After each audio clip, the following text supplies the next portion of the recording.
Hello বন্ধুরা, আসসালামু আলাইকুম। আমি তানিয়া হায়দার পেজ থেকে তানিয়া বলছি। বন্ধুরা, আমি আজকে আরেকটি নতুন একটি ব্লগ নিয়ে চলে এসেছি আপনাদের মাঝে। এই ব্লগটা কিন্তু খুবই সুন্দর এবং বাচ্চা পার্টির ব্লগ। বাচ্চা পার্টিরা কিন্তু এখানে খিচুড়ি রান্না করবে। তো আসলে ওরা সবাই মানে কাজ করেছে, আমি কিন্তু কোনো কিছুই করিনি। আমার ছেলে এবং আমার ছেলের বন্ধুরা সবাই মিলে ওরা আজকে খিচুড়ি রান্না করবে। তো যাই হোক বন্ধুরা, ওরা খিচুড়ি রান্না করার জন্য প্রস্তুতি করছে। দেখুন আপনারা, ওরা প্রথমে একটি পলিথিন বিছিয়ে দিল, এখানে কুটা বাছা করবে। আর এই হচ্ছে ডেচকি, এখানে অনেক বড় একটি পাতিল নিয়ে নিয়েছে ওরা খিচুড়ি রান্না করার জন্য। তো এই হচ্ছে চাউল আর ডাল, ওরা নিজেরাই ধুয়ে নিয়েছে। আর এখানে লাকড়িও জোগাড় করে ফেলেছে, যে লাকড়ি চুলায় রান্না করবে। তো আসলে দেখা যায় যে আজকে শুক্রবারে পড়াশোনাও থাকে না। তো এই কারণে ওরা ভেবেছে যে আজকে আমরা খিচুড়ি রান্না করে খাবো। তো মাঝে মধ্যে আসলে বাচ্চাদেরকে একটু উৎসাহিত করতে হয়, সব সময় তো বাধা দিলে চলবে না। তো এই কারণে আমিও রাজি হয়ে গিয়েছি, ঠিক আছে তোমরা করো, কিন্তু আমি কিন্তু কোনো কাজ করতে পারবো না, আমি বলে দিয়েছি ওদের। তো ওরা আসলে বলেছে, আন্টি আপনার কোনো কাজই করতে হবে না, সব কাজ আমরাই করে ফেলবো।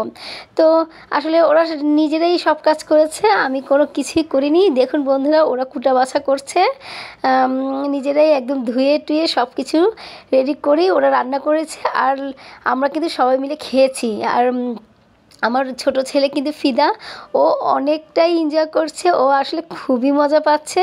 ওরা তো সব বড়রা আসলে বড়দের মাঝখানে আমার ছেলেটাই অনেক ছোট, আমার ছোট ছেলে, তো খুবই এনজয় করছে ওরা।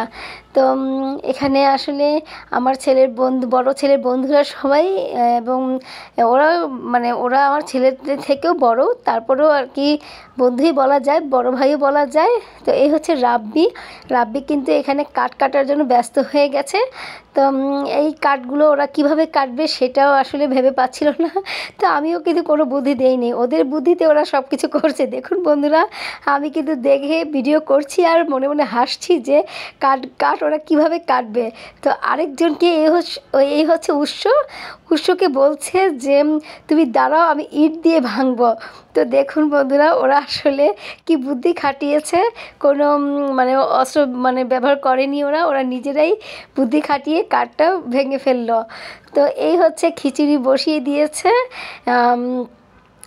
চাল ডাল ধুয়ে একদম সুন্দর করে খিচুড়ি বসানো হয়ে গিয়েছে, প্রায় অর্ধেকটা হয়ে গিয়েছে। তো দেখুন কি সুন্দর একটি কালার এসেছে। তো আসলে কি জানেন, বাচ্চাদের কিন্তু মাঝে মধ্যে এরকম দায়িত্ব দিতে হয়, এবং দায়িত্ব দিলে কিন্তু ওরা আসলে বুঝে যে রান্নার একটা যে ব্যাপার আছে, রান্নাতে কে কী কী লাগে, কীভাবে করতে হয় না করতে হয়, এগুলো কিন্তু সব বুঝে। কারণ কি, যে আমরা যদি সবসময় ওদেরকে হেল্প করি তাহলে ওরা কিন্তু কোনো কিছু শিখবে না। মাঝে মধ্যে ওদের উপরে ছেড়ে দিতে হয় এবং ওদের শুধু উৎসাহিত করতে হয়, হ্যাঁ তোমরা করো, আমরা বড়রা আছি। তো এভাবে করেই কিন্তু বাচ্চারা আসলে শিখে যায়। আর দেখা যায় যে কে কখন কোথায় চলে যায় বলা যায় না। এই বাচ্চারাই একসময় বড় হবে, বড় হয়ে যদি ওরা বিদেশ যাত্রা করে তাহলে কিন্তু ওখানে বিদেশে কিন্তু নিজের কাজ নিজেই করতে হয় একা একা। তো তখন কিন্তু তাদের আর কোনো অসুবিধা হয় না। তো যাই হোক, কথা বলতে বলতে ওদের খিচুড়ি রান্না হয়ে গিয়েছে। আমার ছেলে ফিদা, আরও আমার ছেলের বন্ধুগুলো, রাব্বি, অনিক, তো আরও অনেকেই আছে এখানে, আরাফাত। তো ওরা আসলে যথেষ্ট করেছে, যথেষ্ট ওরা হেল্প রান্না করেছে। আমার ছেলে তামিমও করেছে, ফিদাও করেছে, সবাই আসলে ওরা সবাই মিলেই করেছে। এই হচ্ছে আমার বড় ছেলে। খুব মজা হয়েছে আসলে, অনেক ভালো মজা হয়েছে। আরাফাত বেড়ে বেড়ে দিচ্ছে সবাইকে। তো সবাই খাচ্ছে, আমি কিন্তু কোনো কাজই করি নাই, আমি শুধু বসে বসে খেয়েছি আর ভিডিও করেছি। তো যাই হোক বন্ধুরা, এরকম কিন্তু মাঝে মধ্যে আপনাদের ছেলেদেরকেও উৎসাহিত করবেন এরকম করে ওরা রান্না করার জন্য, তাহলে কিন্তু ওরা শিখবে যে কিভাবে রান্না করতে হয়, রান্না করার কি কেমনটা লাগে সবই কিন্তু ওরা শিখে ফেলবে। তো ওরা ডিম ভেজে নিয়েছে, অনেকে ডিম ভেজে নিয়েছে আর অনেকে ডিম সিদ্ধ নিয়েছে। তো খিচুড়ি আর ডিম ভাজা কিন্তু অনেক ভাল লাগে, বিশেষ করে শীতের